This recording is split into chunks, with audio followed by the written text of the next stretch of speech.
नमस्कार दोस्तों, स्वागत है आपका हमारे चैनल पर। तो हमारी आज की कहानी है अमृत, मुंशी प्रेमचंद जी की कहानी। तो चलिए शुरू करते हैं। मेरी उठती जवानी थी जब मेरा दिल दर्द के मज़े से परिचित हुआ। कुछ दिनों तक शायरी का अभ्यास करता रहा और धीरे धीरे इस शौक ने तल्लीनता का रूप ले लिया। सांसारिक संबंधों से मुंह मोड़कर अपनी शायरी की दुनिया में आ बैठा और 3 ही साल की मश्क ने मेरी कल्पना के जौहर खोल दिए। कभी कभी मेरी शायरी उस्तादों के मशहूर कलाम से टक्कर खा जाती थी। मेरे कलम ने किसी उस्ताद के सामने सर नहीं झुकाया। मेरी कल्पना एक अपने आप बढ़ने वाले पौधे की तरह छंद और पिंगल की कैदों से आज़ाद बढ़ती रही और ऐसे कलाम का ढंग निराला था। मैंने अपनी शायरी को फारस से बाहर निकालकर यूरोप तक पहुंचाया।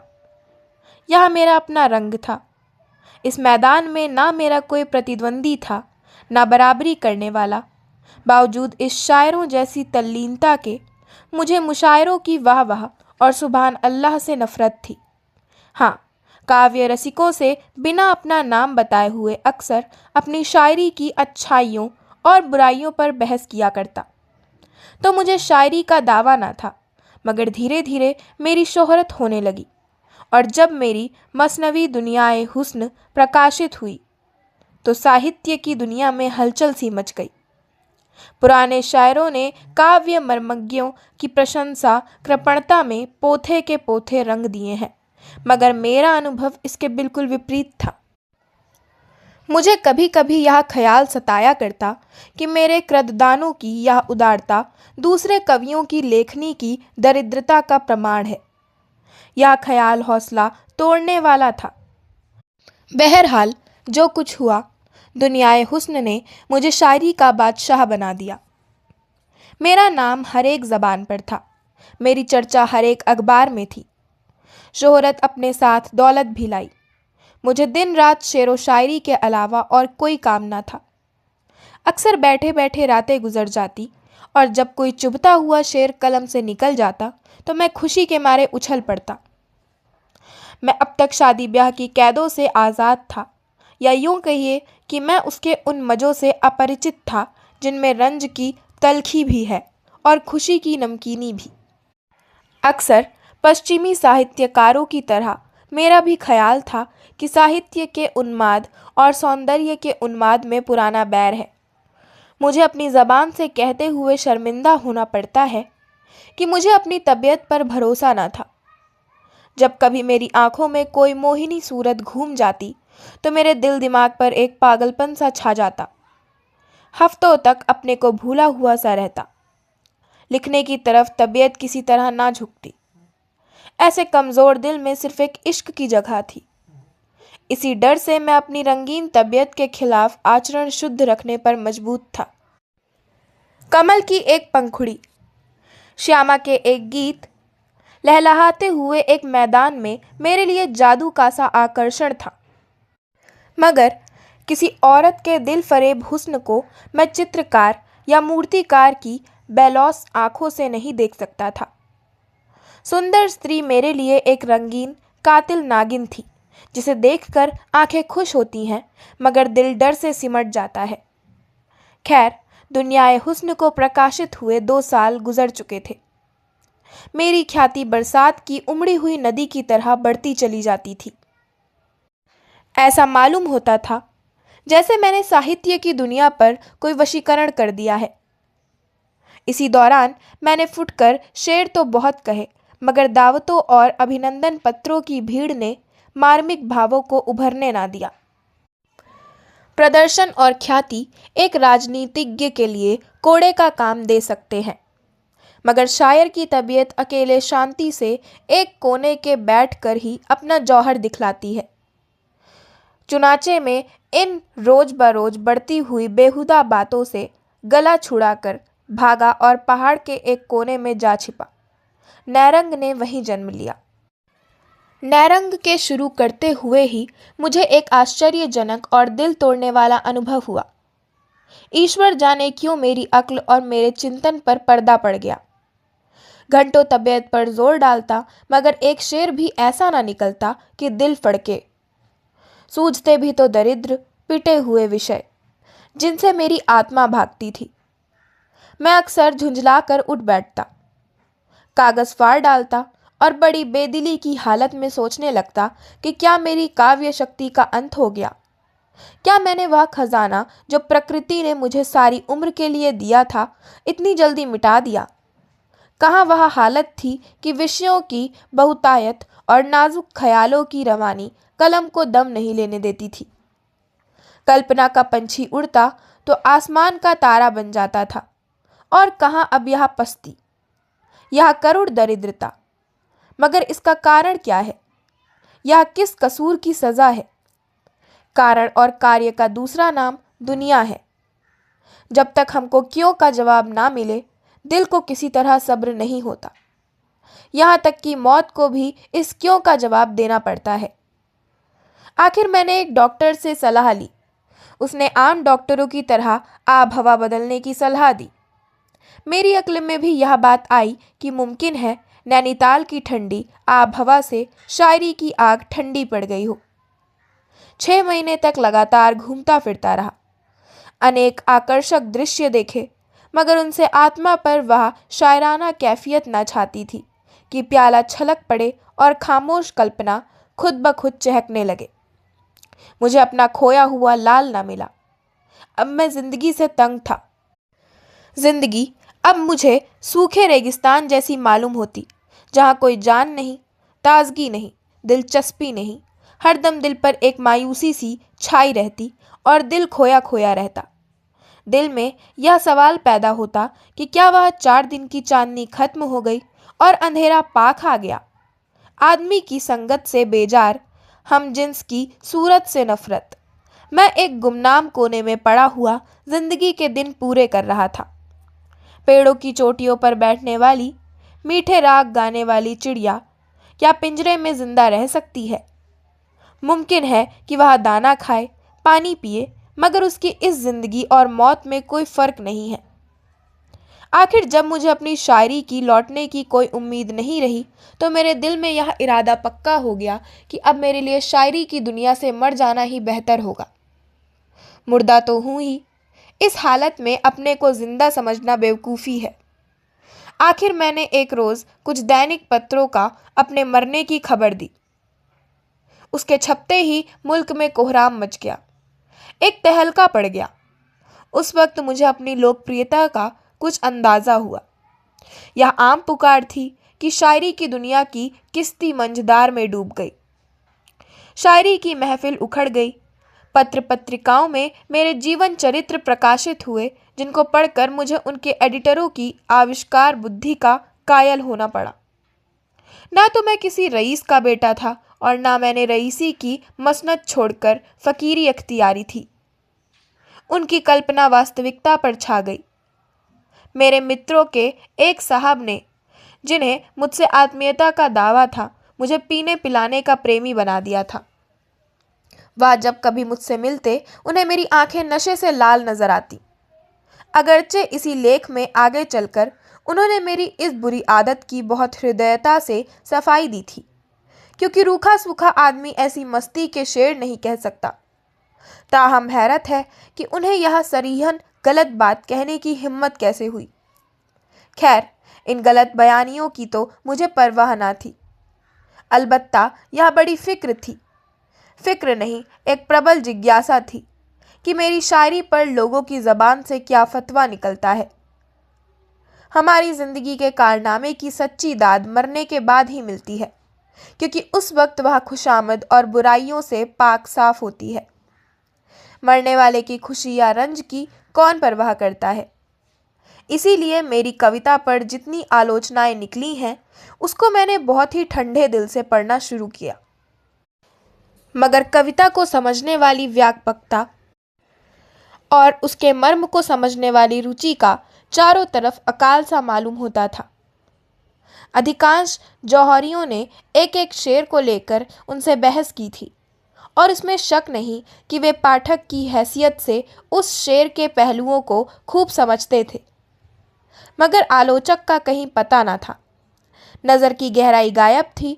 समग्र कविता पर निगाह डालने वाला कवि, गहरे भावों तक पहुंचने वाला कोई आलोचक दिखाई न दिया।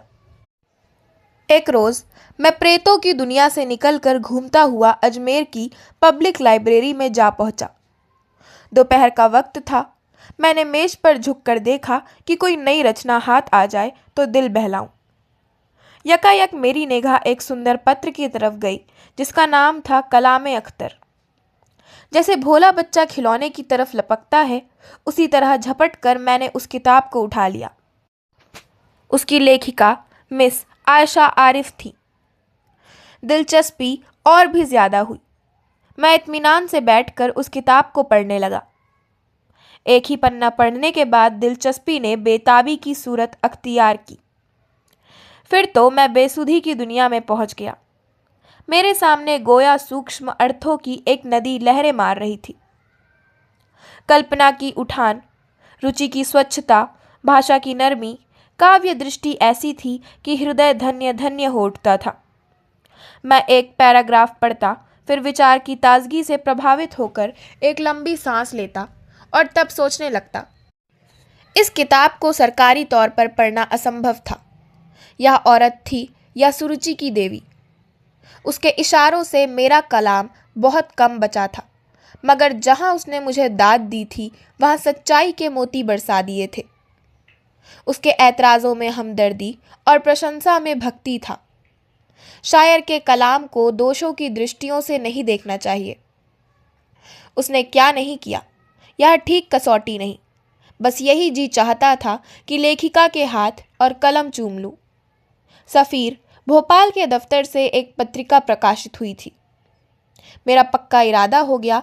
तीसरे दिन शाम के वक्त मैं मिस आयशा के खूबसूरत बंगले के सामने हरी हरी घास पर टहल रहा था। मैं नौकरानी के साथ एक कमरे में दाखिल हुआ। उसकी सजावट बहुत सादी थी। पहली चीज़ पर निगाहें पड़ी वह मेरी तस्वीर थी जो दीवार पर लटक रही थी। सामने एक आईना रखा हुआ था। मैंने खुदा जाने क्यों उसमें अपनी सूरत देखी। मेरा चेहरा पीला और कुम्हलाया हुआ था। बाल उलझे हुए, कपड़ों पर गर्द की एक मोटी तह जमी हुई। परेशानी की जिंदा तस्वीर थी। उस वक्त मुझे अपनी बुरी शक्ल पर सख्त शर्मिंदगी हुई। मैं सुंदर ना सही, मगर इस वक्त तो सचमुच चेहरे पर फटकार बरस रही थी। अपने लिबास के ठीक होने का यकीन हमें खुशी देता है। अपने फूहड़पन का जिस्म पर इतना असर नहीं होता जितना दिल पर। हम बुज़दिल और बेहौसला हो जाते हैं। मुझे मुश्किल से 5 मिनट गुजरे होंगे कि मिस आयशा तशरीफ़ लाईं। सांवला रंग था। चेहरा एक गंभीर घुलावट से चमक रहा था। बड़ी बड़ी नरगिसी आंखों से सदाचार की, संस्कृति की रोशनी झलकती थी। कद मझोले से कुछ कम, अंग प्रत्यंग छरहरे, सुथरे, ऐसे हल्की फुल्की कि जैसे प्रकृति ने उसे इस भौतिक संसार के लिए नहीं, किसी काल्पनिक संसार के लिए सिरजा है। कोई चित्रकार कला की उससे अच्छी तस्वीर नहीं खींच सकता था। मिस आयशा ने मेरी तरफ दबी निगाहों से देखा, मगर देखते देखते उसकी गर्दन झुक गई और उसके गालों पर लाज की एक हल्की परछाई नाचती हुई मालूम हुई। जमीन से उठकर उसकी आंखें मेरी तस्वीर की तरफ गई और फिर सामने पर्दे की तरफ जा पहुंची। शायद उसकी आड़ में छिपना चाहती थी। मिस आयशा ने मेरी तरफ दबी निगाहों से देखकर पूछा, आप स्वर्गीय अख्तर के दोस्तों में से हैं? मैंने सिर नीचा किए हुए जवाब दिया, मैं ही बदनसीब अख्तर हूँ। आयशा एक बेखुदी के आलम में कुर्सी पर से खड़ी हुई और मेरी तरफ हैरत से देखकर बोली, दुनियाए हुस्न के लिखने वाले, अंधविश्वास के सिवा और किसने इस दुनिया से चले जाने वाले को देखा है? आयशा ने मेरी तरफ कई बार शक से भरी निगाहों से देखा। उनमें अब शर्म और हया की जगह के बजाय हैरत समाई हुई थी। मेरे कब्र से निकलकर भागने का तो उसे यकीन आ ही नहीं सकता था। शायद वह मुझे दीवाना समझ रही थी। उसने दिल में फैसला किया कि इस आदमी मरहूम शायर का कोई करीबी अजीज है। शक्ल जिस तरह मिल रही थी वह दोनों के एक खानदान के होने का सबूत थी। मुमकिन है कि भाई हो, वह अचानक सदमे से पागल हो गया है। शायद उसने मेरी किताब देखी होगी और हाल पूछने के लिए चला आया। अचानक उसे ख्याल गुजरा कि किसी ने अखबारों को मेरे मरने की झूठी खबर दे दी हो और मुझे उस खबर को काटने का मौका ना मिला हो। इस ख्याल से उसकी उलझन दूर हुई। बोली, अखबारों में आपके बारे में एक निहायत मनहूस खबर छप गई थी। मैंने जवाब दिया, वह खबर सही थी। अगर पहले आयशा को मेरे दीवानेपन में कुछ था तो वह दूर हो गया। आखिर मैंने थोड़े लफ्ज़ों में अपनी दास्तां सुनाई और जब उसको यकीन हो गया कि दुनियाए हुस्न का लिखने वाला अख्तर अपने इंसानी चोले में है, तो उसके चेहरे पर खुशी की एक हल्की सुर्खी दिखाई दी और यह हल्का रंग बहुत जल्द खुददारी और रूप गर्व के शोख रंग से मिलकर कुछ का कुछ हो गया। गालिबन वह शर्मिंदा थी कि क्यों उसने अपनी कदरदानी को हद से बाहर जाने दिया। कुछ देर की शर्मीली खामोशी के बाद उसने कहा, मुझे अफसोस है कि आपको ऐसी मनहूस खबर निकालने की ज़रूरत हुई। मैंने जोश में भरकर जवाब दिया, आपके कलम की ज़बान से दाद पाने की कोई सूरत ना थी। इस तनकीद के लिए मैं ऐसी ऐसी कई मौतें मर सकता था। मेरी इस बेधड़क अंदाज ने आयशा की ज़बान को भी शिष्टाचार और संकोच की कैद से आज़ाद किया। मुस्कुरा कर बोली, मुझे बनावट पसंद नहीं है। डॉक्टरों ने कुछ बतलाया नहीं? उसकी इस मुस्कुराहट ने मुझे दिल लगी करने पर आमादा किया। बोला, महीसा के सिवा इस मर्ज का इलाज और किसी के हाथ नहीं हो सकता। आयशा इशारा समझ गई। हंसकर बोली, मसीहा चौथे आसमान पर रहते हैं। मेरी हिम्मत ने अब और कदम बढ़ाए। रूहों की दुनिया से चौथा आसमान बहुत दूर नहीं है। आयशा के खिले हुए चेहरे से संजीदगी और अजनबियत का हल्का रंग उड़ गया। ताहम मेरे इन बेधड़क इशारों को हद से बढ़ते देखकर उसे मेरी जबान पर रोक लगाने के लिए किसी कदर खुददारी बरतनी पड़ी।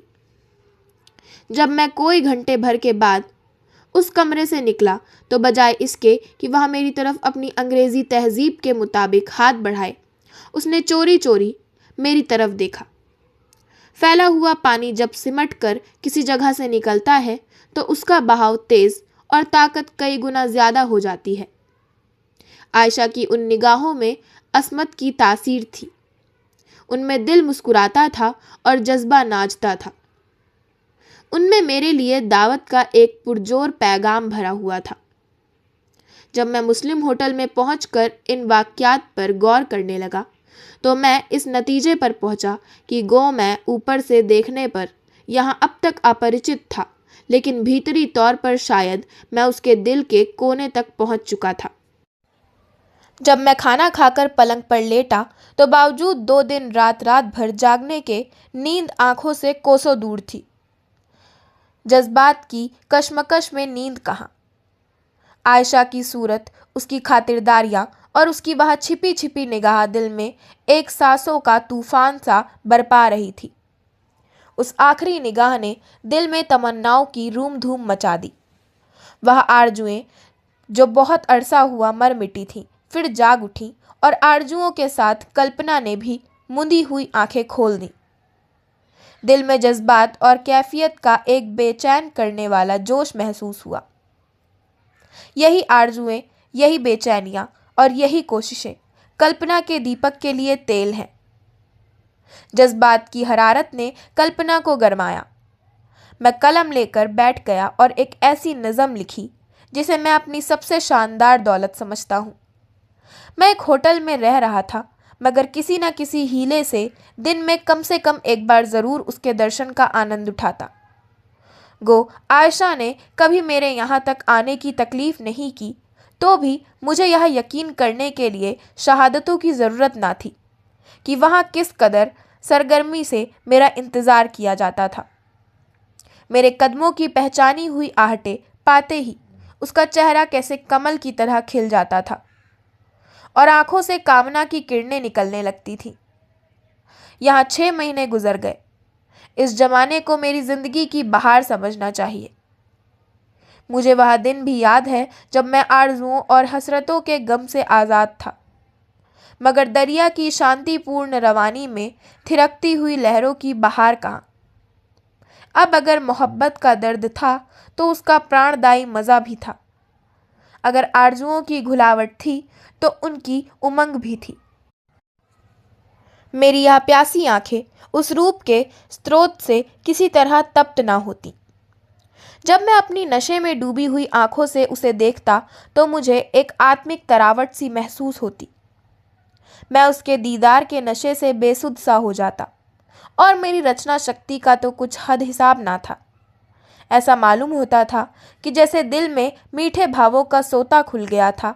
अपनी कवित्व शक्ति पर खुद अचंभा होता था। कलम हाथ में ली और रचना का सोता सा बह निकला।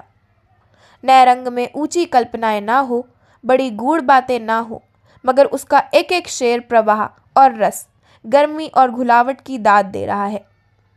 यह उस दीपक का वरदान है जो अब मेरे दिल में जल गया था और रोशनी दे रहा था। यह उस फूल की महक थी जो मेरे दिल में खिला हुआ था। मोहब्बत रूह की खुराक है। यह अमृत की बूंद है जो मेरे मरे हुए भावों को जिंदा कर रही है। मोहब्बत आत्मिक वरदान है। यह जिंदगी की सबसे पाक, सबसे ऊंची मुबारक बरकत है। यही अक्सीर थी जिसकी अनजाने ही मुझे तलाश थी। वह रात कभी नहीं भूलेगी जब आयशा दुल्हन बनी हुई मेरे घर आई।